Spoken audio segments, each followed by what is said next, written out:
isang lugar na nakahimlay sa dagat, siksik sa biyayang yamang dagat. Makatira isang pamilyang pangunahing trabaho ng ama o pangingisda. Kung wala itong mayuwing kita mula sa pangingisda, talagang magugutom sila. Kung gayon, kahit masama man ang panahon, ay papalaot pa rin. Ay, alam mo kung paano nagpaparating yung pagbibukas? Parang wala naman ah. Ito kasi ang sabi ko na po. Yun pala. Ako ang kapanood.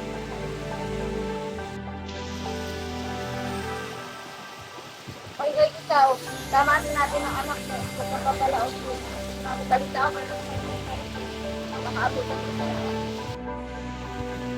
Kain na, kakain na po. Ay, ikaw, dalisan mo dyan. Kain na kayo. Kaya rin ka na.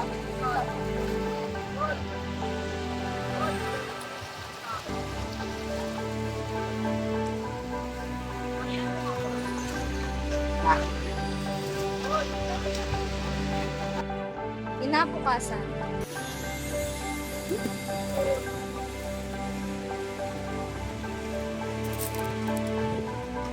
Ay, papalaot mo ba? Oo. Mukhang hindi naman kasi matama yung panahon at saka makapagpapag sa Hindi lang tayo sasama ako. Bakit? Wala ka bang ba? Kaya kami pasok tayo, sasama na lang ako.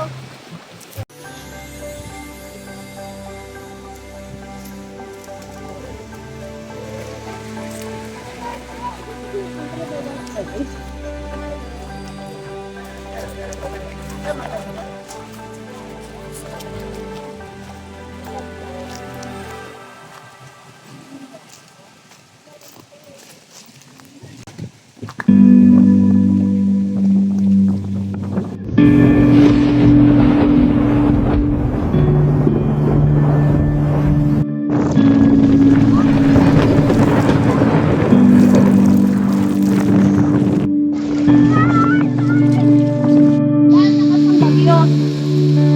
Bakit pinapapalaot ka ngayon ang lakas ng bagyo? Teka, baka ba rin ba? Meron ka makakakay. Wala kayo nalulunod. Bakit? Hindi ka ba yun? Si tatay ko. Tasha, wag! Ikago! Tasha! Anong ginagawa mo dyan?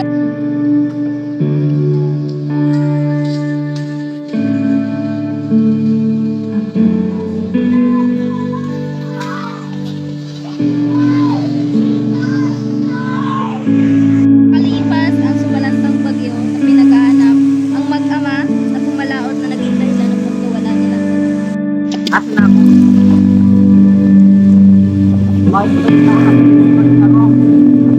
Lang ko kaya ito.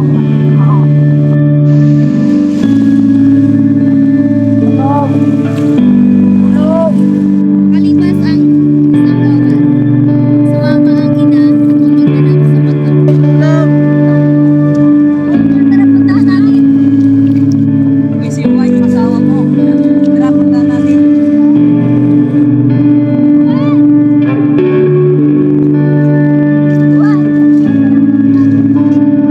Ito, wala na natin. Ano? Bakit ko siya pinabayaan? Lahat.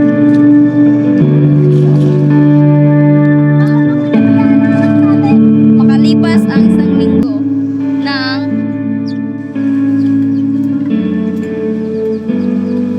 Wala kaya't mangungutang ako.